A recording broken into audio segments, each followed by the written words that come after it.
Pessoal, nós vamos dar continuidade aqui, então, à nossa conversa sobre Camões. Na aula passada, a gente teve aquela conversa introdutória, né, assim, sobre a posição do Camões, tanto na história da língua portuguesa, quanto na história cultural europeia, vamos dizer assim, né, Camões como um desses representantes do humanismo, né? Conversou um pouquinho sobre o que é o humanismo, e a gente conversou um pouquinho também sobre as fontes, né, do Camões. No caso da poesia lírica, a fonte principal dele é, sem sombra de dúvidas, o Petrarca e a tradição popular. A gente viu que essa oposição ela aparece na forma dos poemas dele, né, ou seja, o verso da cassílaba e a redondilha maior. E a gente viu também que no caso dos Lusíadas, a gente tem ali uma série de fontes que são muito importantes para a composição do poema, né? Desde a época antiga, o romance de cavalaria, até os historiadores portugueses contemporâneos ao Camões. Nós vamos conversar um pouco mais alongadamente sobre os Lusíadas nas próximas aulas, mas hoje nós vamos começar aqui a nossa conversa sobre o Camões poeta lírico, né? A gente leu algumas coisinhas nas aulas passadas sobre isso, e hoje nós vamos começar a leitura, eu digo assim, começar, porque o conjunto dos sonetos do Camões são enfim, um patrimônio, um evidente patrimônio cultural da língua portuguesa, né? Assim, a gente vai ler aqui textos absolutamente canônicos, assim, os sonetos, e aliás eu fiz certa questão de escolher os sonetos mais canônicos, assim. Tem muitos sonetos que não são tão lidos quanto esses que a gente vai ler aqui. Eu fiz certa questão de enfatizar isso, assim, ou seja, de escolher os sonetos que são os mais lidos, assim. Exatamente porque a gente está pensando aqui num insumo, né, para uma disciplina é, é, é, obrigatória. Então, a ideia aqui é que eu vou te oferecer um comecinho e depois você pode deslanchar aí na leitura desses textos, né? E também por um outro motivo, né? Assim, quando vocês, enfim, estou imaginando aqui que vocês, que pelo menos uma parte de vocês, em algum momento vai terminar na sala de aula, né? E aí, quando vocês chegarem lá na sala de aula, vocês vão ter que ler com os alunos de vocês um conjunto de sonetos do Camões. E esses sonetos que eu trouxe aqui para a gente ler são os sonetos que vão aparecer lá como os sonetos de leitura obrigatória, que são os que mais aparecem em exames vestibular, em concursos. Então, eu propositalmente escolhi os sonetos mais batidos, né?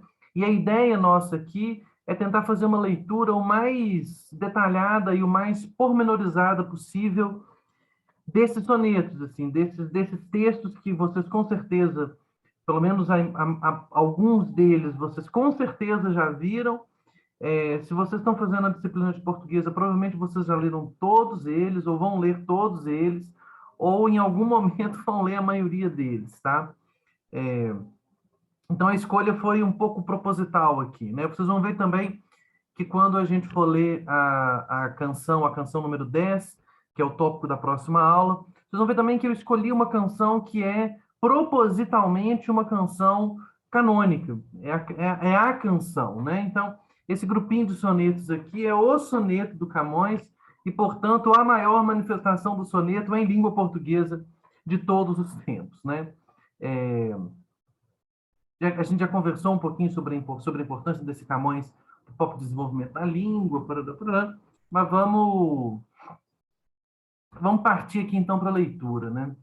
Bom, e aí, assim, quando a gente fala, né, em que a gente vai ler os sonetos mais canônicos do Camões, a gente precisa necessariamente começar por esse daqui, que é o soneto por excelência do Camões, e que é um desses poemas que são o poema de língua portuguesa, o poema sobre amor da língua portuguesa por excelência, né?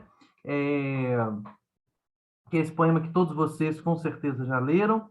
E logo do lado, esse outro também, que é um soneto um pouco mais complicado, eu acho, um soneto que tem um conteúdo filosófico. O soneto do Amor, Olha Flor que Arte Sem Ser, também tem conteúdo filosófico, mas nesse daqui, nesse Transforma o Seu Amador na Coisa Amada, o conteúdo filosófico do soneto é um pouco mais visível, né? Nos dois casos, são textos canônicos que estão em livro didático, que vão aparecer em livro didático, né? Então, quando você pegar lá o livro didático, esse soneto Transforma-se o Amador na Coisa Amada, vai estar lá como exemplo de platonismo, né? De platonismo amoroso, né? De neoplatonismo filosófico. E esse soneto aqui, Amor é Fogo que há de sem se ver, vai estar lá como exemplo de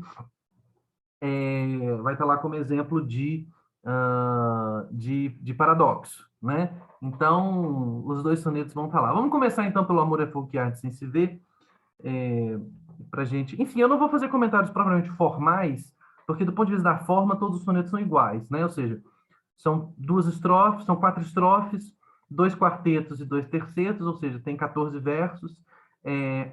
A melhor definição de soneto talvez seja exatamente poema de 14 versos. Um soneto é um poema de 14 versos. Essa forma do soneto, como eu expliquei para vocês na última aula, se não me engano, ela é a forma italiana, é o soneto do Petrarca. Então, existem outras formas. Você tem, por exemplo, o soneto do Shakespeare, o soneto shakespeariano, que tem uma estrutura de rima não tem, na verdade, estrutura de estrofes, né? Mas existe uma estrofação rítmica dentro do poema que é diferente. O poema termina com um dístico e tal. A métrica também é um pouco diferente no soneto do Shakespeare, por causa da língua inglesa e tal. Ou seja, o soneto não é aquele poema que tem 2 quartetos, 2 tercetos. O soneto é o poema que tem 14 versos. E existem formas variadas de realizar esses 14 versos. Essa daqui é o soneto do Petrarca, que o Camões traz para... Não é exatamente o Camões que traz para a língua portuguesa, tá? Antes do Camões, já tinha gente que escrevia poesia petrarquista em Portugal. O Camões tem antepassados. A diferença aqui, para ser bem simplório, é que o Camões é o primeiro grande talentoso que pega isso, né? Assim, então, você tem, por exemplo, Sá de Miranda, você tem Antônio Ferreira, você tem outros escritores que antes, você tem... Veja, se a gente voltar lá até, por exemplo, quase um século antes do Camões, do Bernardino Ribeiro, no Menino e Moça, no História de Menino e Moça, a gente vai ver que ali você já tem os lugares comuns da lamentação amorosa, dessa coisa que já bafeja muito a Petrarca, assim.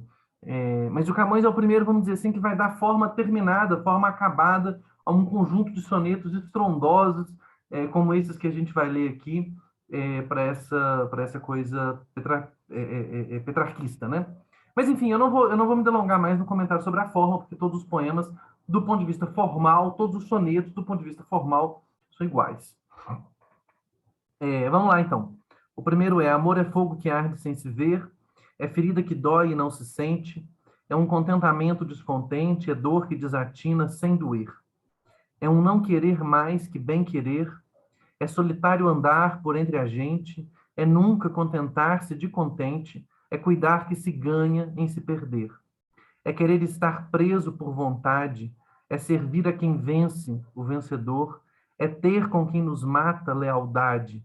Mas como causar pode seu favor nos corações humanos amizade, se tão contrário a si é o mesmo amor? Bom, o poema é quase um exemplo de coisa maravilhosa, né? O soneto é maravilhoso. Quero chamar a atenção de vocês para algumas coisas. A primeira delas é, enfim, o poema é obviamente construído em cima de um jogo de paradoxos, né? Ou seja, o amor é um fogo que arde, mas a gente não vê que ele está ardendo, né? É uma ferida que dói, mas a gente não sente que ela está doendo. Ele é um contentamento, mas ele é um contentamento descontente. Ou seja, a gente está alegre, a gente está contente por causa do amor, mas a gente está contente estando descontente, né? Ou seja, existe no amor uma contradição fundamental, uma contradição de fundo que caracteriza esse sentimento, né? Essa contradição de fundo, essa contradição fundamental desse sentimento vai estar quase nos poemas todos, né? É um não querer mais que bem querer, ou seja, é, é, é, é mais não desejar do que desejar, né? É solitário andar por entre a gente, você está no meio das pessoas, mas você está solitário no meio daquelas pessoas. É nunca contentar-se de contente, ou seja, o contentamento nunca é suficiente. O contentamento nunca é suficiente. É cuidar que se ganha e se perder, ou seja, quando você perde, você ganha, né? São um dos lugares comuns, né, do soneto, dessa forma do Camões de tratar o amor, que é essa ideia de que, no caso amoroso, perder é ganhar, né? Isso tem a ver, vamos dizer assim, com a concepção amorosa neoplatônica dele, tá? Porque o amor não pode se realizar, ele é bom quando ele é platônico, né? Quando ele deixa de ser platônico, quando ele deixa de ser um desejo e se transforma em algo realizado, ele perde o seu encantamento, parará, parará. É querer estar preso por vontade, né? Ou seja, normalmente você não está preso por vontade, ou seja, quando você pode exercer a sua vontade, você não está preso, mas quando você ama, você faz isso, né? É servir a quem vence, o vencedor, né? Ou seja, o vencedor serve o vencido o vencedor serve o vencido, né? Você inverte a ordem. É ter com quem nos mata a lealdade, né?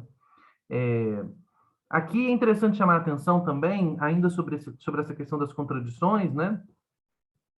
Em como que, e isso é uma coisa que vocês vão perceber aqui também em outros sonetos do Camões, como que esses sonetos, eles não muitas vezes se encaixam nas caracterizações mais simplórias, vamos dizer assim, do Renascimento, né? Como um estilo de clareza, de harmonia, aquelas coisinhas bobas que estão lá nos livros didáticos, elas nem sempre vão funcionar, né? É muito interessante perceber aqui como que o soneto ele é muito truncado, né? Ele fica brincando, o soneto é todo construído em jogo de palavra. Ele é aquilo que a gente chamaria de um poema maneirista, né? Muitas vezes se usa essa palavra para descrever o Camões. Assim, não é também uma palavra, talvez a mais fidedigna, ou a mais interessante, mas também se usa essa palavra para descrever esse estilo, né? Outra coisa que eu quero chamar a atenção de vocês, antes de chegar lá na pergunta final, né, que é enfim, a conclusão do poema, ou a chave de ouro do soneto, né? Para o fato de que ele coloca a discussão em terceira pessoa. Isso aqui é um fato importante do poema, né? Ou seja, amor é fogo que arde sem se ver, né? Ou seja, o poema é construído em cima de um discurso sobre o amor que é tomado aqui, né? Não como necessariamente um sentimento individual que o poeta está sentindo, mas tomado como uma espécie de figura conceitual, né? Ou seja, ele está tentando conceituar o amor, né? É muito diferente e nos séculos seguintes existem sonetos semelhantes a esses. Tem um, por exemplo, do Lope de Vega, do poeta espanhol, que é um pouco semelhante, mas lá no Lope, eu devia ter colocado aqui, não coloquei, depois vocês procurem o soneto do Lope de Vega. Lá no Lope tem uma diferença fundamental, que é o seguinte: é, o Lope de Vega fala que ele sente, eu sinto, né, o fogo arder e ao mesmo tempo, enquanto o fogo arde em mim, ele não me queima. Ou seja, eu tenho uma ferida e essa ferida eu não consigo sentir. Eu tenho um contentamento descontente, né? O Camões não. O Camões, e nesse aspecto, o soneto é muito mais clássico, né? O Camões vai lá e joga o discurso para a terceira pessoa, vamos dizer assim, né? Ele está tentando definir, qualificar o que é o amor, e como a gente está diante de um poema, né? E diante de um poema muito visual, né? Isso é uma outra coisa muito interessante. O poema é cheio de imagem, né? Então, o amor é um fogo que arde sem se ver, né? É uma ferida, é uma dor, ou seja, o poema é muito imagético, né? Cada verso, ou pelo menos uma grande parte dos versos, evoca uma imagem muito imediatamente, né? Então, a imagem do fogo, a imagem da ferida, né? A ideia de andar solitário, né? Também é muito imagético. Você imagina alguém andando por entre as gentes, mas está solitário, está circunspecto, né? É, a ideia de estar preso, né? A ideia de estar preso, que também é uma imagem, né? Que também é uma imagem. O poema é muito imagético. Ele está tentando definir e conceituar esse ser que é o amor, essa coisa abstrata e fora da individualidade da expressão lírica que é o amor, é, mas ele está tentando fazer isso por meio dessas imagens, desses paradoxos. Isso é muito diferente dele virar e falar eu, parará, parará, como ele vai fazer em outros poemas. Não dessa forma, mas como em outros poemas ele vai falar. Não é o caso nem aqui do poema que está do lado, mas em outros poemas ele vai falar eu, parará, eu estou sentindo. Ele vai conversar com a amada dele, ou seja, vai haver ali uma subjetividade que se manifesta. Mas é interessante que vocês percebam que aqui não há, vamos dizer assim, não há expressão direta de um eu que fala. Não há um eu que fala diretamente, né? É claro que, como eu falei, as imagens, todas elas pressupõem, nos remetem a um sujeito, né? Que está sentindo, que está sofrendo, que tá sentindo uma dor que não está doendo. Você começa a sentir uma dor, mas ela não dói, porque é paradoxal, porque o sofrimento por amor é gostoso.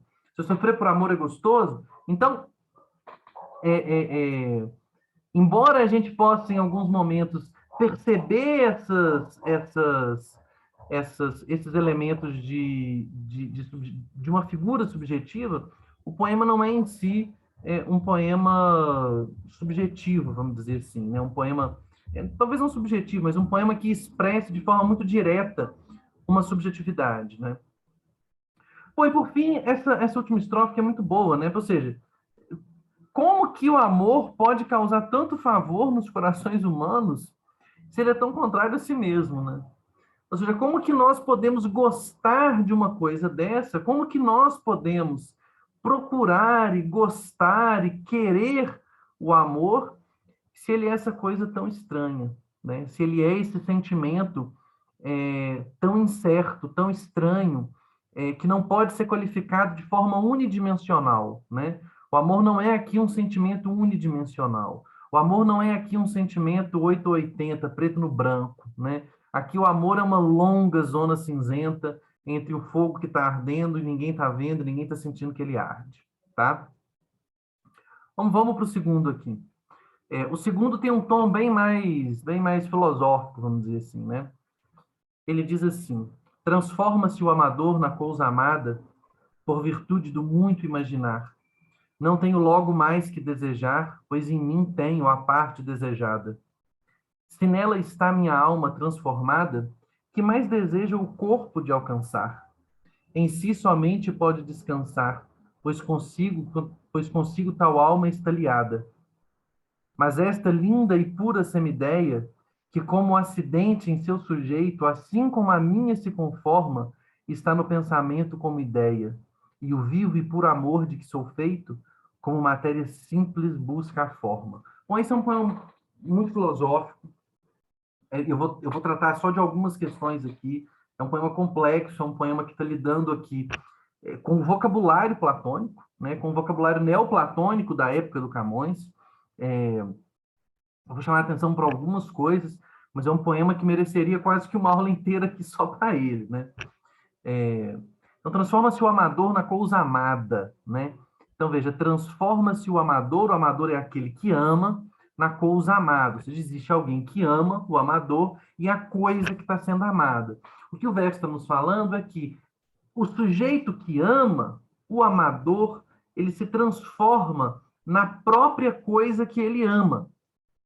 Ele internaliza aquilo que supostamente é externo, né? Ou seja, o sentimento de amor está direcionado para alguém. O que o primeiro verso do poema fala para a gente é que o sujeito que ama se transforma na coisa que ele ama. Por que que ele faz isso?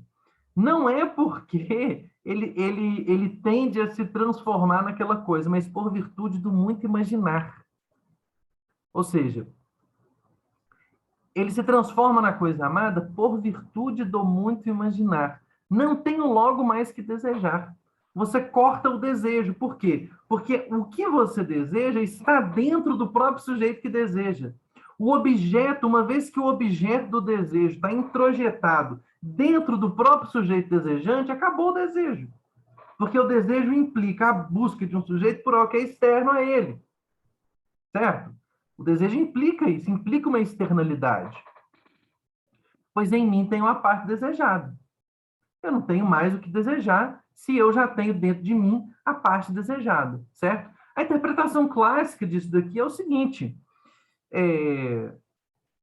a partir do momento, né, e a lírica amorosa do Camões é muito assim, a partir do momento em que a grande questão do amor é não realizar o amor, mas sentir o amor, ou seja, a grande questão aqui do Camões, a grande questão dos sonetos não é realizar o amor, não é ir lá e concretizar o amor, né? Não é ir lá e passar uma noite de amor com a pessoa amada, não é isso a questão.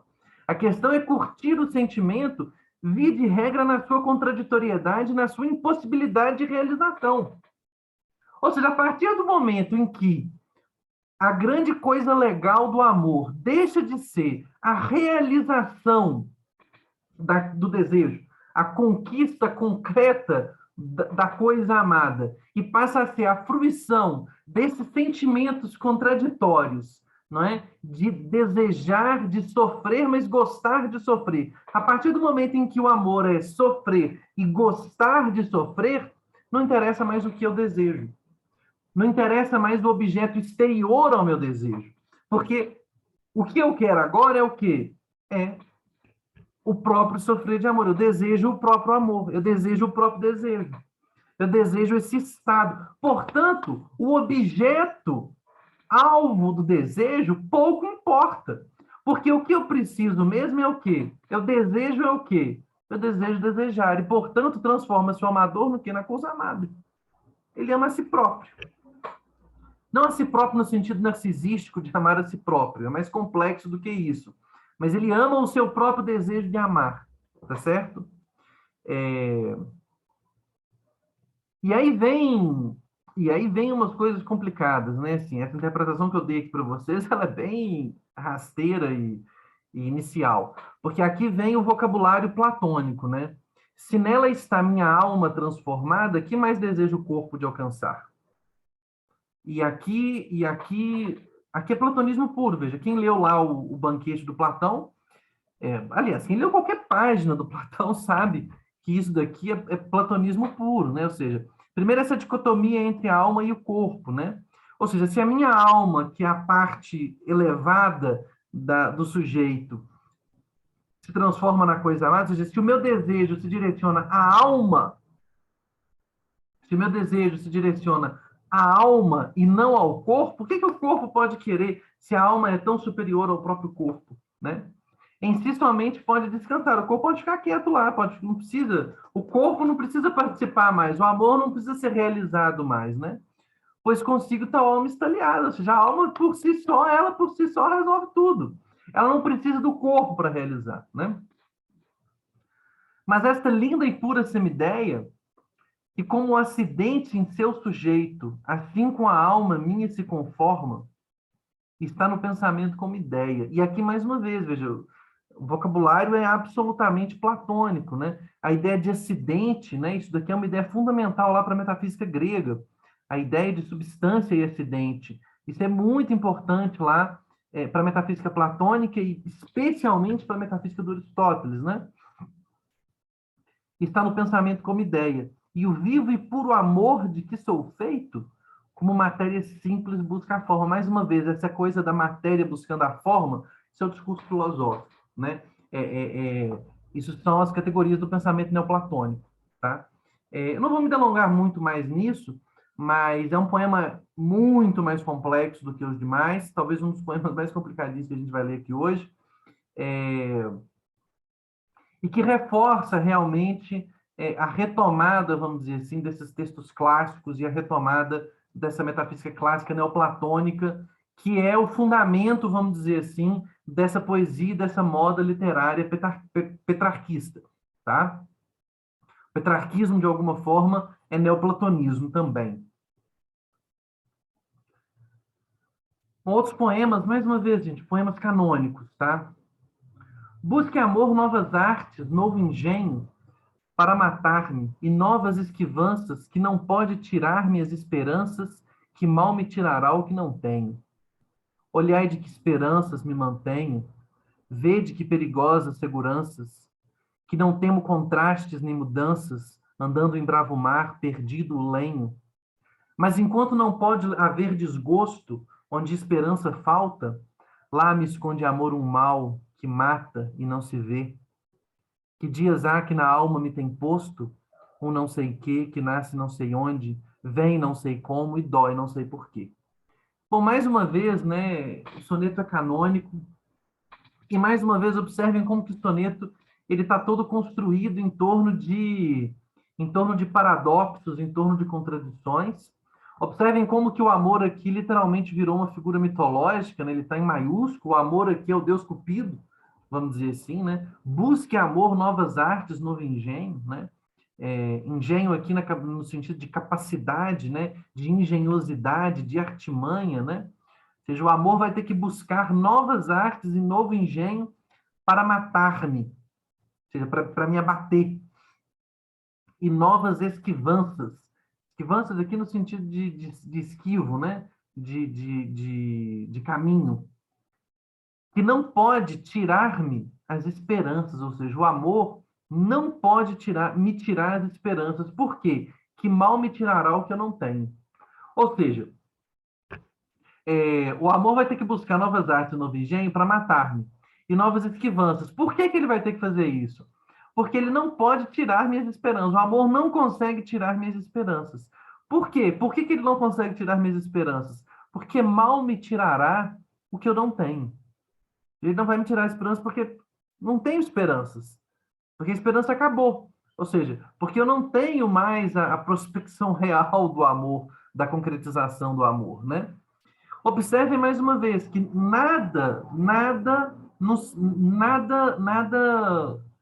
nada expressa aqui propriamente, por enquanto, uma subjetividade forte, né? Não tem um eu aqui ainda. Ou seja, olhai de que esperanças me mantém. Ou seja, ele termina falando, não tenho esperança. Agora veja, olhai de que esperança. Veja como que as minhas esperanças são fracas. Como que o amor não pode me tirar, né? Vede que perigosas seguranças. E aqui, mais uma vez, o gosto, né, da poesia camoniana pelo paradoxo, né? Ou seja, veja como que as minhas seguranças, veja como que as minhas garantias são perigosas, são inseguras, né? E aí ele cria essa imagem, né, nesses dois versos. Ele não teme contraste nem mudança andando em bravo mar, ou seja, o que você mais teme andando no bravo mar é contraste e mudança, né? Ou seja, o tempo tá bom, fica ruim. E pior, veja, ele não só não teme contraste nem mudança andando em bravo mar, como também não tem mais na vida depois do naufrágio, perdido o lenho. Ou seja, ele está completamente sozinho no mar, indo para um lado para o outro, e ele não teme mais. Ou seja, essas são as seguranças, não tem segurança nenhuma, né? Não tem esperança nenhuma. Que esperança que tem esse sujeito, né? Ou seja, o amor vai ter que encontrar um outro jeito porque eu não tenho mais esperança. Ou seja, eu não espero mais, né? E, portanto, ele não pode frustrar o meu desejo, ele não pode frustrar a minha espera. Mas, enquanto não pode haver desgosto onde a esperança falta, ou seja, não há desgosto onde não tem esperança. Se eu não tenho esperança, eu não posso ter desgosto. Se eu não tenho expectativas, para usar, vamos dizer assim, o linguajar mais contemporâneo sobre discussões amorosas, se eu não tenho expectativas, eu não posso ter desgosto, né? Lá me esconde amor um mal. Ou seja, o amor, na verdade, acha, vamos dizer assim, uma nova arte, um novo engenho, né? Lá me esconde amor um mal, que mata e não se vê. Mais uma vez, a definição do amor paradoxal, né? O amor mata e não se vê. Que mal que é esse, né? Que dias há que na alma me tem posto a qualquer artimanha que o amor arrumou. Um não sei que nasce não sei onde, vem não sei como e dói não sei por quê. Esse finalzinho é muito bonito, né? Ou seja, o que ele está falando é, olha, o amor não pode mais me matar porque eu não tenho esperanças, mas de vez em quando acontece o quê? De vez em quando surge a esperança de novo. De vez em quando surge o amor de novo. De vez em quando, e ninguém sabe de onde é que vem, ninguém consegue definir com clareza, né? vem essa coisa nova, né? E observem como que o paradoxo aqui serve um pouco para expressar não apenas o aspecto propriamente contraditório do amor, mas ele serve para expressar também a própria incapacidade de definir o que é o amor. Assim, o amor é um sentimento tão complexo que o paradoxo nem sempre o paradoxo vai conseguir defini-lo, né? O amor é um sentimento indefinível nesse sentido. Próximo poema aqui. Enquanto quis fortuna que tivesse esperança de algum contentamento, o gosto de um suave pensamento me fez que seus olhos escrever. Desculpem, me fez que seus efeitos escrevesse. Porém, temendo o amor que aviso desse minha escritura algum juízo isento, escureceu-me o engenho com o tormento, para que seus enganos não dissessem. Ó vós que amor obriga a ser sujeitos a diversas vontades, quando lerdes num breve livro casos tão diversos, verdades puras são e não defeitos, e sabei que, segundo o amor tiverdes, tereis o entendimento de meus versos. Isso é muito bonito também, né? Observem aqui, fica muito claro que tanto o amor aqui quanto a fortuna são divindades, né? É isso que eu estava falando para você sobre o primeiro poema, ou seja, o amor aqui não é exatamente um sentimento individual de alguém que está sentindo. O amor é uma coisa, é uma divindade que ele está tentando conceituar. O amor é uma coisa que ele está tentando conceituar, né? E aqui, mais uma vez, a ideia da fortuna que vai ser tão importante na aula que vem, quando a gente for ler a canção 10, né? Enquanto quis fortuna que tivesse esperança de algum contentamento, ou seja, enquanto quis a fortuna, né? Enquanto quis o destino, que eu tivesse expectativas de ser feliz, o gosto de um suave pensamento me fez que seus efeitos escrevesses, né? Ou seja, o gosto de um suave pensamento me fez que seus efeitos escrevessem. Ou seja, eu sentei lá e comecei a escrever. Enquanto eu tinha esperanças, eu sentei lá e comecei a escrever poesia. Percebe que agora a poesia é um dos elementos, né, do próprio poema. Vocês vão ver que na canção 10 também. Porém, temendo o amor, amor aqui no sentido de o cupido, a divindade é amor. Percebem que o amor aqui está literalmente individualizado, né? O amor teme, né? O amor teme. O amor tem uma cor, tem características humanas, ele está personificado aqui. Ele não é simplesmente uma coisa abstrata, né? Ele está personificado. Temendo o amor que aviso desse minha escritura a algum juiz isento, ou seja, temendo o amor que alguém, lendo meus versos, falasse assim, ixi, esse negócio de amar, esse negócio é perigoso, escureceu meu engenho com um tormento, para que seus enganos não dissessem. Ou seja, olhem que interessante, né? O motivo dos tormentos amorosos do poeta se encontram, entre outros lugares, exatamente aonde? Exatamente no fato de que ele está escrevendo os poemas e o amor não pode deixar que ele escreva. Porque se ele escrever, ele avisa aos outros de que o amor é essa coisa tão perigosa. Ele revela os enganos do amor para um juiz isento. Ele educa para o amor. E o amor, preocupado com essa possível educação amorosa que vai fazer com que ele não possa sair por aí pintando e bordando com todo mundo, o amor faz o quê? Ele escurece o engenho do poeta com o tormento, ele faz o poeta sofrer, né? Então o poeta sofre porque ama e também sofre porque é poeta. Porque o amor precisa intensificar o grau de sofrimento do poeta, porque ele é um poeta. E aí ele vem, né? Ó vós que amor obriga a ser sujeitos a diversas vontades, né? Ou seja, e aí ele começa a falar com essas pessoas, né? Com esse juiz isento, talvez. Quando lerdes num breve livro casos tão diversos, ou seja, quando vocês começarem a ler essas histórias de amor, verdades puras são e não defeitos, ou seja, quando vocês começarem a ler esse pessoal lamentando de poesia, de amor, isso é pura verdade, o amor é isso aí. E sabei que, segundo o amor tiverdes, tereis o entendimento de meus versos. Ou seja, ame, colega, ame. Ame para você entender. Aqui tem também uma questão interpretativa que está em jogo aqui, né? Ou seja, não são defeitos, ou seja, verdades puras são e não defeitos. Ou seja, lamentar da vida, lamentar do amor, não é defeito, porque é pura verdade. Isso tem um pouco a ver com com a entrada ou com certa resistência à entrada em Portugal e na Europa de forma geral e até mesmo na própria Itália, a recepção ao petrarquismo, né? Ou seja, uma das coisas que a gente pode falar da poesia petrarquista enfim, e desse discurso amoroso aqui é o seguinte: olha, muito bom, muito bonito, filho, mas é só isso, então amar é só isso, amar é só ficar sofrendo por amor, e nós vamos ficar escrevendo poesia sobre sofrimento por amor, e é só isso, ninguém realiza nada, ninguém tem uma aventurinha aqui, outra ali, nenhum amor dá certo, nada dá certo, vocês vão ficar só chorando o tempo inteiro, né? Ou seja, a poesia do Petrarca, se a gente for comparar, por exemplo, o Petrarca com o Boccaccio, né, a diferença é muito evidente.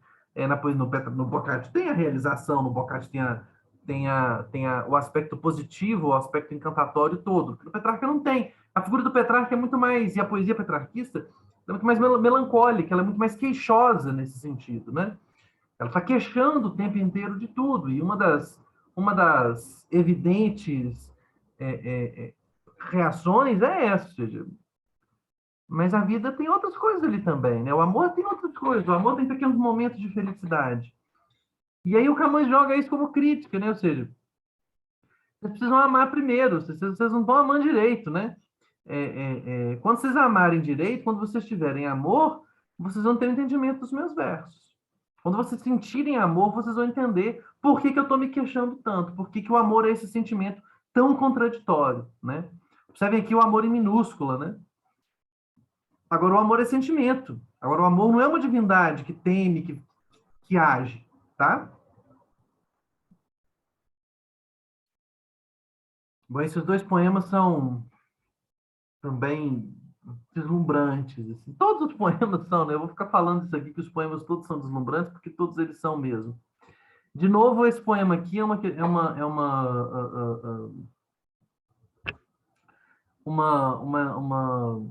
um poema muito, muito característico, vamos dizer assim, desse estilo maneirista, vamos dizer assim, do Camões, né? Dessa caracterização do amor como um sentimento que não se consegue definir, e, portanto, do amor como um sentimento tão, tão complexo, né?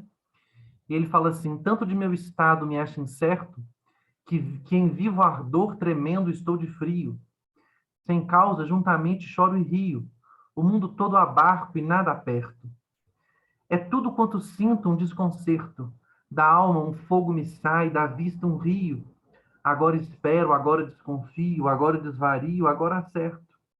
Estando em terra, chego ao céu voando. Numa hora acho 1000 anos, e é de jeito que em 1000 anos não posso achar uma hora. Se me pergunta alguém por que assim ando, respondo que não sei, porém suspeito que só porque vos vi, minha senhora. Observe a diferença cavalar, vamos dizer assim, que existe entre esse tipo de expressão de um estado lírico propriamente expresso na primeira pessoa, né? Tanto de meu estado, quanto do amor é fogo que há de sensibilidade, ou seja, de uma definição abstrata de um terceiro elemento, né? E observem como que aqui o poema é muito imagético, mais uma vez, e muito subjetivo, né? Tanto de meu estado me acho incerto, que em vivo ardor tremendo estou de frio. Né? Ou seja, se você está ardendo, como que você está tremendo de frio? Ou seja, o estado, a incerteza do estado é tão grande que sensações contraditórias se manifestam, né? O mundo todo abarco e nada perto. Sem causa, juntamente chora e ri. Está rindo e chorando, está sentindo calor e frio, abarca o mundo inteiro, mas nada fica, não consegue apertar nada. É tudo quanto sinto um desconcerto. Né? Observem a primeira pessoa, né? Eu sinto. Observem aqui também a beleza da literação, né? É tudo quanto sinto um desconcerto, né? O som do T que se repete. Da alma um fogo me sai, da vista um rio. Chora rios, né? Agora espero, agora desconfio, agora desvario, agora acerto. Observem como que em cada momento ele faz alguma coisa, porque ele está incerto do seu próprio estado, né? Observem mais uma vez aqui o elemento moderno desse tipo de concepção, né?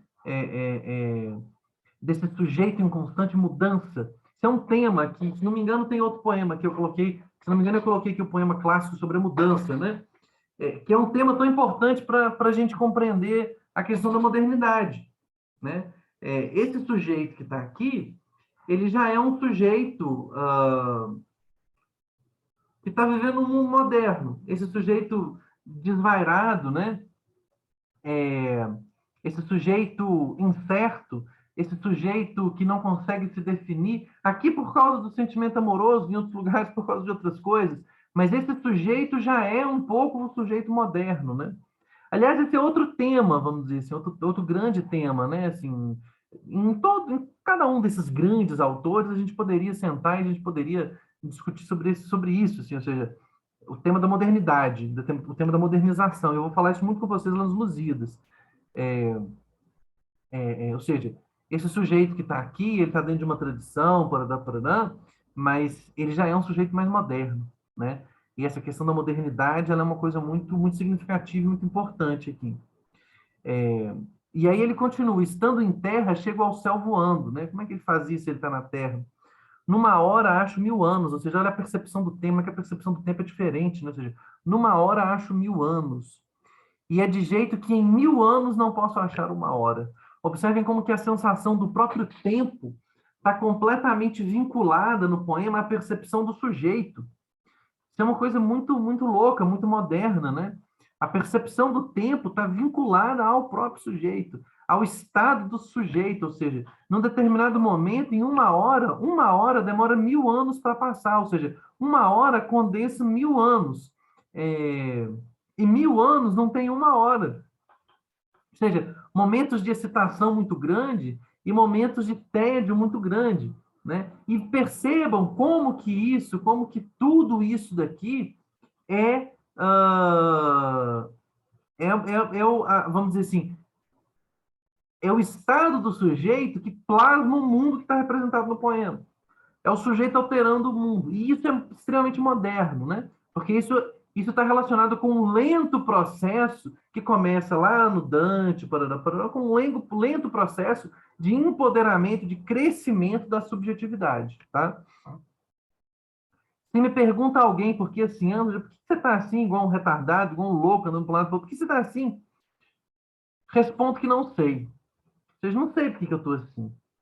Porém, suspeito que só porque vos vi, minha senhora. Eu suspeito que só porque eu vi a pessoa amada eu fico nesse estado louco, né? Aqui, outro elemento muito importante que vai aparecer na poesia do Camões inteira, que é esse negócio do olhar, né? Isso é um tópico também de estudo, se vocês procurarem estudo sobre isso, vocês vão achar, na verdade, não só no Camões, mas desde da lírica do trovadoresca, do final da Idade Média, né? Quem estabelece esse negócio do olhar e da importância do olho e da capacidade do olho e do olhar para revelar o amor e para revelar a alma, né? Ou seja, o amor é no primeiro olhar, essa capacidade ela vem lá da lírica provençal, na verdade, ela vem da lírica trovadoresca do finalzinho lá da Idade Média, né? Ou seja, ainda na Idade Média. E chega aqui no Camões, chega no Petrarca, chega no Camões, e essa coisa dos olhos, isso é uma coisa muito importante na lírica camoniana. Não só no soneto, mas também em outras formas, nas redondilhas. Nós não vamos ler as redondilhas, né? Assim, eu não coloquei nenhuma aula sobre as redondilhas, deveria ter colocado, na verdade, acabei não colocando. Mas porque ali você tem uma forma muito diferente de expressão da lírica amorosa, que eu aconselho muito que vocês leiam também.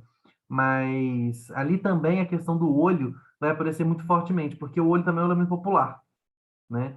Tá na lírica provençal, tá na lírica popular galega portuguesa, então a questão do olho ali é uma questão importante, ou seja, esse estado do eu lírico, ele é instaurado pelo olhar. O amor, ele é instaurado pelo olhar, ele é instaurado pela visão da pessoa amada, tá? Bom, o poema aqui do lado é o meu preferido do Camões. Com certeza vocês já leram isso aqui em algum lugar. Eu, particularmente, acho esse o poema mais bonito de todos. E é uma coisa deslumbrante. Vamos lá.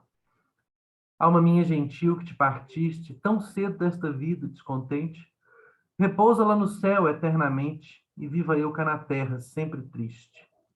Se lá no assento etéreo onde subiste, memória desta vida se consente, não te esqueças daquele amor ardente que já nos olhos meus tão puro viste. E se vires que pode merecer-te alguma cousa a dor que me ficou, da mágoa sem remédio de perder-te, roga a Deus que teus anos encurtou, que tão cedo de cá me leve a ver-te, quão cedo de meus olhos te levou. O poema é lindo, né? O primeiro verso é deslumbrante, né? Alma minha gentil que te partiste. Observem como que, mais uma vez, a figura amada se identifica com o próprio sujeito, né? O amador está transformado na coisa amada. Alma minha, gentil, ou seja, a figura amada é caracterizada como a alma do próprio poeta, do próprio sujeito lírico. Alma minha, gentil, que te partiste, ou seja, que foi embora tão cedo desta vida descontente. Ou seja, que foi embora tão cedo, já morreu jovem dessa vida descontente. Repousa lá no céu, fica lá no céu eternamente, e viva eu cá na terra sempre triste. Ou seja, a pessoa amada morreu, e a única coisa que me resta é ficar aqui sentindo tristeza. Se lá no assento etéreo, onde subiste, assento etéreo, o céu, certo? Memória desta vida se consente, e o se aqui, né, isso aqui é um elemento de disputa teológica, né? Se há lembrança da vida depois que você morre, né? Se a alma, quando chega lá, lembra da vida, enfim. Isso aqui ele coloca no si porque isso aqui é elemento de disputa teológica, né? Ou seja, se lá no céu, memória desta vida se consente, não te esqueças daquele amor ardente que já nos olhos meus estão por vistes. Olha que interessante, né? Primeiro que o amor é uma forma de ardência. Essa coisa do fogo, né? Do amor como fogo, o amor como forma de arder. Não necessariamente esse arder é uma coisa negativa, porque você anda, você tem um ardor, mas você está tremendo de frio ao mesmo tempo. É um fogo que arde sem se ver também. Mas o amor está relacionado com o fogo, né? É, esse amor ardente, o amor como uma coisa que arde, o amor que arde, né? Ardente aqui no sentido de amor que arde, o participio presente, né? Ardido, participio passado do verbo arder, e ardente, o participio presente do verbo arder, né? Que, enfim, a gente caracteriza como adjetivo, mas longa conversa, depois a gente entra nisso em algum momento. Que nos meus olhos tão puro vistes, ou seja, o olho de novo. O amor é um fogo que arde nos olhos. Ou seja, a pessoa amada olha para os olhos daquele que a ama e vê um ardor, e vê uma ardência, e vê o amor que está ardendo lá dentro dos olhos. É o olhar que é capaz de comunicar o próprio amor. E se vires que pode merecer-te alguma coisa, a dor que me ficou, ou seja, se você se compadecer da minha mágoa sem remédio, causada porque eu te perdi, roga a Deus que teus anos encurtou, que tão cedo de cá me leve a ver-te, ou seja, que eu morra logo. Quão cedo de meus olhos te levou. Mais uma vez os olhos. Mais uma vez os olhos. Né? O amor é uma coisa que se realiza pelos olhos. O amor é uma coisa que se transmite pelos olhos. O amor é uma coisa que se transmite pelo olhar. Ou seja, o poeta acaba com um pedido louco e muito humano, em muitos sentidos, né? De se essa alma que eu tanto amei foi embora, eu também preciso ir. Eu também preciso morrer, né? É, mais uma vez aqui, observem a dicotomia, que não é tão explícita assim, mas que está aqui no fundo do poema entre corpo e alma. Mais uma vez é do Platão, né? Sendo retomada lá do Platão. Então, ou seja, a alma, ela partiu e foi para o céu, a alma está lá no céu. O que resta aqui é o corpo, né? Ou seja, a pessoa amada como a alma e o corpo precisa desaparecer para que as duas almas se encontrem de novo, para que as duas partes da alma, para retomar lá é, o trecho do banquete, né, em que se fala do mito do andrógeno, em que as duas partes da alma podem se encontrar, né? Poema deslumbrante, né? Poema deslumbrante. Bom, aqui vem, aqui está o poema que eu falei sobre a questão do tempo, né? E é um dos poemas em que a gente pode sentir, vamos dizer assim, a questão da modernidade, a questão evidente da modernidade nesses poemas, né? Vamos então ler o poema, né? Mudam-se os tempos, mudam-se as vontades, muda-se o ser, muda-se a confiança. Todo o mundo é composto de mudança, tomando sempre novas qualidades. Continuamente vemos novidades, diferentes em tudo da esperança. Do mal ficam as mágoas na lembrança, e do bem, se algum houve, as saudades. O tempo cobre o chão de verde manto, que já coberto foi de neve fria, e em mim converte em choro o doce canto. E afora este mudar-se cada dia, outra mudança faz de maior espanto, que não se muda já como soía. E aqui é muito moderno esse poema, assim. Ou melhor, ele expressa, esse poema, ele expressa muito bem uma certa sensação da modernidade, né? Principalmente lá no final, tu veja. Mudam-se os tempos, mudam-se as vontades. Tudo muda, né? Muda-se o ser, muda-se a confiança. Todo o mundo é composto de mudança. Já mudança é um fato constitutivo do mundo. Mudança é um fato constitutivo do mundo, né? Tomando sempre novas qualidades. Continuamente vemos novidades, ou seja, o mundo vai mudando. Diferente em tudo da esperança. Esperança no sentido de aquilo que eu espero, tá? Ou seja, continuamente aparecem coisas que eu não esperava que aparecessem. Do mal ficam as mágoas na lembrança, e do bem, se algum houve, as saudades. Ou seja, tudo passa. O tempo cobre o chão de verde manto, que já coberto foi de neve fria. As estações passam, o próprio mundo muda, né? E em mim converte em choro doce canto. E afora este mudar-se cada dia, ou seja, fora essa mudança constante, para além dessa mudança constante, outra mudança faz de maior espanto, ou seja, que não se muda já como soía. Ou seja, a própria mudança muda, a própria mudança mudou, o próprio processo de mudar se alterou, né? É, Isso é uma coisa muito moderna, né? Isso é uma coisa muito moderna, porque a descrição que ele faz aqui nas estrofes anteriores é toda uma descrição vinculada principalmente ao mundo natural, né? Ou seja, todo mundo é composto de mudança, tomando sempre novas qualidades. O tempo cobre o chão de verde manso, as estações mudam, os dias passam. Ou seja, para além da passagem dos dias, tem uma outra mudança que aconteceu. E essa mudança que aconteceu é a passagem do tempo da modernidade, né? Ou seja, é o tempo acelerado da modernidade, a aceleração do tempo, a aceleração do próprio passo da mudança. A mudança que muda é a aceleração do próprio passo da mudança, que diz respeito a um aspecto muito moderno, da percepção de uma ruptura muito típica e muito específica da modernidade do mundo moderno, né? Poema também muito importante, muito lido, vocês vão encontrar em tudo quanto é lugar aí. Depois ele fala assim: posto me tem fortuna em tal estado, ou seja, a fortuna me tem colocado em tal estado, e tanto a seus pés me tenho rendido, não tenho que perder já de perdido, não tenho que mudar já de mudado. Ou seja, a fortuna, o destino, né? A roda da fortuna, que o destino, ela me colocou numa tal situação que eu já me rendi. E eu não tenho mais o que perder, porque eu já perdi tudo. Eu não tenho mais o que mudar, porque já mudou tudo. Todo bem para mim é acabado. Ou seja, o bem só chega acabado, o bem só chega no fim, ele não chega, ele só chega terminado, né? Daqui dou o viver já por vivido, que aonde o mal é tão conhecido, também o viver mais será escusado. Observe mais uma vez o gosto do paradoxo dele, né?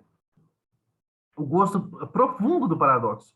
Os sonetos, quase todos eles, estão baseados no paradoxo, né? A mudança que muda diferente, a mudança que muda, né? A mudança que não acontece mais como ela acontecia antes, né? também o viver não será necessário, né? Ou seja, já que tudo para mim, já que não existe nada, já que nada me resta, acabou. Eu dou o viver já por vivido. Eu dou a vida por completada. Se me basta querer, a morte quero. Que bem outra esperança não convém. E curarei um mal com outro mal. E pois do bem tão pouco bem espero, já que o mal este só remédio tem, não me culpem em querer remédio tal. Ou seja, observem o jogo de palavras, né? O gosto pelo jogo de palavras é uma coisa quase conceptista, né? Assim, se a gente for pensar lá naqueles negócios do barroco, é quase conceptista isso daqui. É, ou seja, se me basta querer, eu quero morrer. Que é o que ele está falando antes, né? Quando ele fala daqui dou viver já por vivido, ele está falando, eu quero morrer, acabou a brincadeira. Mas por que ele quer morrer? Ele quer morrer porque a sensação dele é que é o lamento, né? Aquele lamento profundo, porque nada dá certo, nada deu certo. E observem que não é necessariamente aqui, nesse caso, uma expressão de um desalento amoroso, não se trata apenas de um desalento amoroso, né? Aqui é um desalento geral com o mundo, é a manifestação geral de um descontentamento com o mundo que está tudo errado. Você vai ver muito isso também lá na canção 10, né? E a única coisa que eu quero é morrer, porque é a única solução que eu tenho. Por quê? Porque do bem tampouco bem espero, eu já não espero nada. Eu já não espero nada. Eu já não imagino que nada de bom vai acontecer, né? E já que o mal só este remédio tem, ou seja, já que o único remédio para o mal é a morte, não me culpem em querer remédio tal. Não me culpem, não digam que eu estou errado por querer a morte. Porque eu estou certo, porque é o único remédio que tem para o mal e do bem não há mais, não tem mais o que ser feito do bem. Tá certo? Bom, aqui mais uma vez, sonetos clássicos, né? Esse daqui, do canto esquerdo, normalmente é um daqueles sonetos que vai abrir as coletâneas, né? Vocês vão ver por quê. É, eu cantarei de amor tão docemente, por uns termos em si tão concertados, que 2000 acidentes namorados passa a sentir ao peito que não sente, né? Então, a primeira perfeição disso, né? É muito bonito também. E essa coisa de ser uma espécie de poética, né? Eu cantarei de amor tão docemente, por uns termos em si tão concertados, ou seja, a forma como eu vou falar do amor é tão perfeita, é tão concertada, que 2000 acidentes namorados faça sentir ao peito que não sente. Já a pessoa que não tá, que não sente, que não ama, que não está apaixonado, quando lê o poema que está escrito nesses termos tão concertados, ela vai sentir na própria alma 2000 acidentes namorados. Ela vai passar a sentir o amor. Ou seja, o canto é capaz de produzir sentimento, tem efetividade real, né? Farei que amor a todos é vivente, pintando 1000 segredos delicados, brandas iras, suspiros magoados, temerosa ousadia e pena ausente. Mais uma vez, né? Paradoxo. Farei que amor a todos é vivente. O amor vai aviventar a todos, vai trazer vida a todos, né? E ele vai fazer isso pintando 1000 segredos delicados. Que segredos são esses? Os paradoxos do amor. Os infinitos paradoxos do amor, né? Brandas iras, suspiros namorado, né? Como é que a ira é branda? Como é que o magoado suspira? Como que a ousadia é temerosa, né? Também, Senhora, do desprezo honesto da vossa vista branda e rigorosa, contentar-me-ei dizendo a menor parte. Ou seja, apesar disso, né, eu não vou, do desprezo honesto da vossa vista, mais uma vez a questão do olhar, né? Ou seja, o desprezo amoroso acontece a partir da ausência do olhar, o desprezo se dá no olhar. Contentar-me-ei dizendo a menor parte, vou dizer a menor parte. Porém, para cantar de vosso gesto a composição alta e milagrosa, aqui falta saber, engenho e arte. Ou seja, nesse canto tão maravilhoso, né, vai ter muito pouco da realização concreta, ou seja, vai ter muito pouco do intercâmbio entre os amantes, né? Porque, enfim, ela vai negá-lo, né? A senhora vai negá-lo. Mas para cantar de vosso gesto a composição alta e milagrosa, gesto aqui no sentido não necessariamente de movimento, mas de imagem, né? A composição alta e milagrosa do gesto, né? Da feição dessa senhora para cantar a beleza, para falar como que a pessoa amada é bonita, como que a composição é alta e milagre, para expressar a grandiosidade do ser amado, aqui falta saber, engenho e arte. Ou seja, isso eu não vou conseguir. Isso eu não vou conseguir. Ou seja, eu vou conseguir tudo isso. Eu vou conseguir fazer o melhor poema de amor. Eu vou conseguir fazer com que todos sintam acidentes namorados. Com que quem nunca amou, ame. O poema vai ser capaz de fazer isso, mas ele não vai ser capaz, nunca, de expressar a grandiosidade dessa figura amada. Bom, e aqui tem outro elemento que vai aparecer, que aparece, vamos dizer assim, na escola, como lista de características, né? Que é essa coisa da idealização da figura amada, né? Que tem também um pouco no poema, nesse poema aqui, né? No Alma Minha Gentil de Partiste. Porque a pessoa amada, o objeto do amor está jogado para o plano da idealidade, está jogado para o plano da abstração, né? E aqui também, ou seja, essa pessoa amada ela é tão grandiosa, ela é tão inatingível, que ela é inexprimível. E eu só posso criar paradoxos. Por mais grandiosa que seja a minha poesia, ela não consegue chegar nessa pessoa amada que está tão alto, que está tão no alto, que está perto de Deus, tá certo? Em última instância, que está terminada, que está acabada, que não está sujeita a quê? Às mudanças. Que não está sujeita às mudanças do mundo, tá certo? Ou seja, como a alma. Como a alma. Esse ser amado é a alma lá do Platão, vamos dizer assim, né? O próximo soneto, né? Que quereis, perpétuas saudades?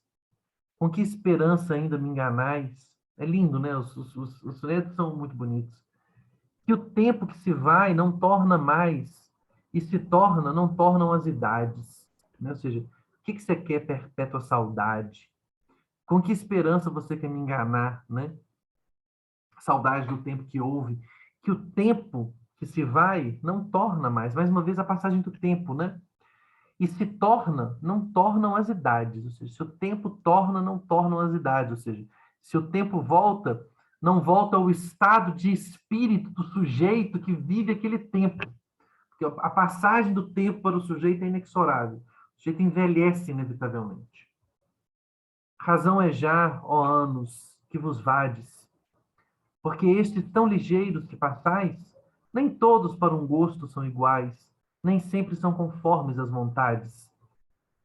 Ou seja, é, é, é, ó anos, passem, né? Razão é já que vos vades, vão embora anos, passe tempo, porque estes tão ligeiros que passais, nem todos para um gosto são iguais, nem sempre são conformes às vontades. Ou seja, o tempo tem que passar logo, porque na maior parte dele a gente está o quê? Desgostoso. Na maior parte do tempo a gente está o quê? Sofrendo. Aquilo que já quis é tão mudado que quase é outra coisa, porque os dias têm o primeiro gosto já danado. Isso é coisa maravilhosa, né? Mais uma vez, essa expressão muito moderna. Aquilo que eu quis no momento atrás já mudou, já é outra coisa, né? Vejam como que a sensação do tempo é uma coisa importante aqui, né? E como que essa sensação do tempo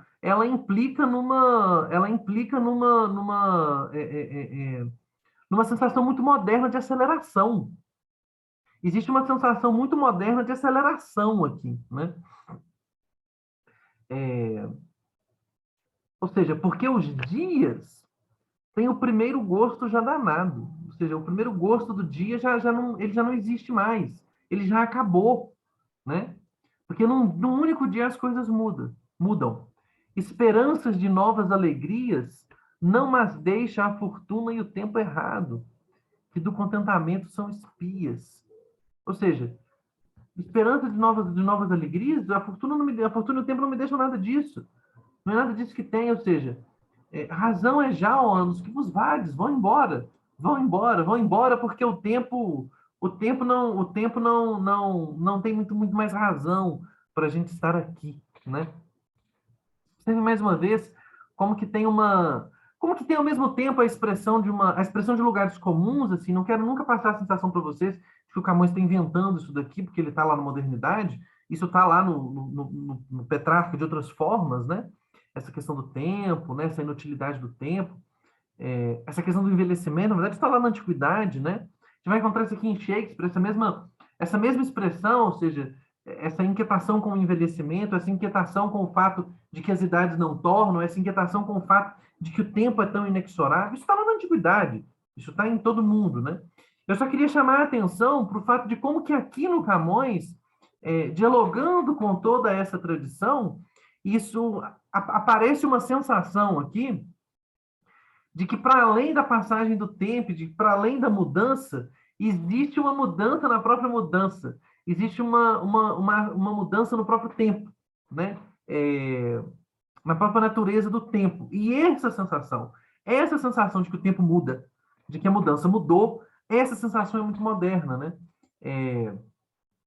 Essa coisa de que os dias têm o primeiro gosto já danado, né? Essa sensação de que o tempo está se acelerando e ele precisa se acelerar, embora em diálogo com uma tradição não necessariamente vinculada à modernidade, no caso do Camões, isso tem um sentido muito moderno, né? De expressão de uma modernidade muito, muito grande. Vamos lá. Quem vê, senhora, claro e manifesto, o lindo ser de vossos olhos belos, se não perder de vista só em vê-los, já não paga o que deve a vosso gesto. Este me parecia preço honesto, mas eu, por de vantagem merecê-los, dei mais a vida e alma por querê-los, donde já não me fica mais de resto. Assim que a vida e alma e esperança, e tudo quanto tenho, tudo é vosso, e o proveito disso eu só o levo, porque é tamanha bem-aventurança o dar-vos quanto tenho e quanto posso, que quanto mais vos pago, mais vos devo. Aqui, mais uma vez, a ideia de que o amor é um sentimento tão paradoxal que o sofrimento é bom, né? Então, veja, quem vos vê, senhora, quem olha... Mais uma vez, observem aqui que a metáfora é completamente vinculada ao olhar, né? E que isso é uma fixação dessa poesia. Quem vos vê, senhora, claro e manifesto, o lindo ser de vossos olhos belos, ou seja, quem olha para os, quem troca olhares com você, não é quem vê o seu corpo. Observem isso, é uma coisa muito interessante, não é quem vê o seu corpo, é o lindo ser de vossos olhos belos. Se não perder de vista, só em vê-los, se a pessoa não ficar desnorteada, só de ver os seus olhos, já não paga o que deve a vosso gesto. Ou seja, se a pessoa que olha para essa senhora não perde, não entra num estado de completa excitação, né? Aquele estado que ele descreve no poema aqui. Se a pessoa não chega nesse estado aqui de incerteza, se a pessoa não perde o próprio olhar, né? A partir do olhar dessa senhora, já não paga o que está devendo. Ou seja, o mínimo que você tem que fazer quando você encontra um par de olhos tão bonito é ficar desesperado, é se apaixonar imediatamente, é ficar desvairado, né? Este me parecia preço honesto, ou seja, esse negócio o sofrimento causado, né? Perder de vista, ou seja, perder as vistas, perder a capacidade de estar racionalmente no mundo, né? O sofrimento é um preço honesto, né? Sofrer é um preço honesto. Mas eu, por de vantagem merecê-los, ou seja, eu, para poder merecer os seus olhos, né? Para ter vantagem no merecimento dos seus olhos, não só para pagar, né? Dei mais a vida e alma por querê-los. Ou seja, além disso, além de ficar meio doido assim, eu ainda dei a minha vida e a minha alma por querê-los. Eu ainda vou dedicar a minha vida e a minha alma a querer os seus olhos, onde já não me fica mais de resto, já não tem mais nada na minha vida. Eu me dedico integralmente à beleza desses olhos. Assim que a vida e alma e esperança e tudo quanto tenho, tudo é vosso. Ou seja, tudo que eu tenho, eu vou te entregar. Para quê? Para poder ter esses olhos. Para ter a vantagem de merecê-los, né? E o proveito disso, eu só o levo. Ou seja, olha que coisa paradoxal, né? Eu entrego tudo. E a grande vantagem só eu tenho, só eu levo a vantagem, né? Porque é tamanha bem-aventurança o dar-vos tanto quanto tem, ou seja, te dar tudo, devotar tudo que eu tenho à sua figura, é tão grandioso, né? E a tamanha bem-aventurança, o próprio ato de servir é tão importante e é uma bem-aventurança tão grande, que quanto mais vos pago, ou seja, quanto mais eu sirvo, né, mais vos devo. Percebam como que ele está brincando com sentimentos impossíveis, né? Ou seja, quanto mais eu te dou, quanto mais eu dedico, mais eu tenho que me dedicar. Porque a própria sensação, a própria vontade, o próprio ato de desejar, o próprio ato de estar ali e não necessariamente realizar, faz com que eu tenha que continuar, faz com que eu fique devendo.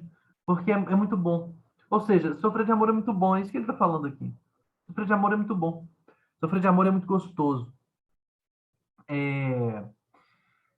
Para terminar, acho que não tem, acho que esse é o último sonetinho que a gente vai ler hoje, já aqui, já nos encaminhando para o tipo de coisa, né, que o Camões vai falar lá na canção número 10. O dia em que nasci, morra e pereça, não o queira jamais o tempo dar, não torne mais ao mundo e se tornar eclipse nesse passo o sol padeça. A luz lhe falte, o sol se lhe escureça, mostre o mundo sinais de se acabar. Nasçam-lhe monstros, sangue, chorro, ar. A mãe ao próprio filho não conheça. As pessoas pasmadas de ignorantes, as lágrimas nos rostos, a cor perdida, cuidem que o mundo já se destruiu. Ó gente temerosa, não te espantes, que este dia deitou ao mundo a vida mais desgraçada que jamais se viu. Ou seja, o poema é lindo e esse aqui é o mesmo espírito da canção que a gente vai ler na próxima aula, ou seja, o dia em que nasci, morro e pereça. Ou seja, a minha vida é tão ruim, eu vou reclamar tanto da minha vida que o dia em que eu nasci tem que morrer e perecer. E ele nunca pode voltar. E se ele voltar, que seja só desgraça. Que seja só desgraça. Esse tipo de lamento, numa outra forma poética e de forma muito mais desenvolvida, nós vamos ver na próxima aula. Pessoal, qualquer dúvida, espero que eu tenha podido, enfim, ajudar vocês aí de alguma forma a ler esses poemas do Camões. São poemas maravilhosos, são poemas deslumbrantes, cuja leitura eu aconselho ardentemente para vocês.